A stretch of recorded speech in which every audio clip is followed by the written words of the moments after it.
New construction homes don't come with blinds, window treatments, hard or soft, and people don't realize that can cost upwards of $6,000 to $8,000 depending on how many windows you have and the quality of what you choose. Let's talk appliances. Many builders don't include appliances, and if they do, it's a concession and typically doesn't cover the entire cost of what you want. Almost never does it include washer and dryer. Finished basements. I've heard of people spending up to $100,000 depending on the level of finishings that you choose. This is not going to come with new construction, and you can tack that on as a cost you'll pay later on if it's something you want.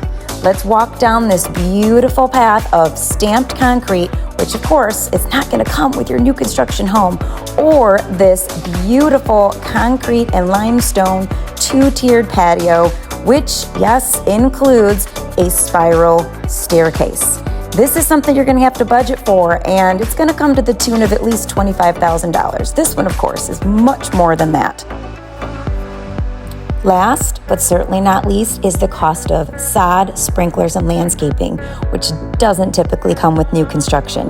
When you get sticker shock from that, you're going to realize all the extra costs when you purchase a new construction home. We love new construction, but hey, you get more bang for your buck when you purchase an established home.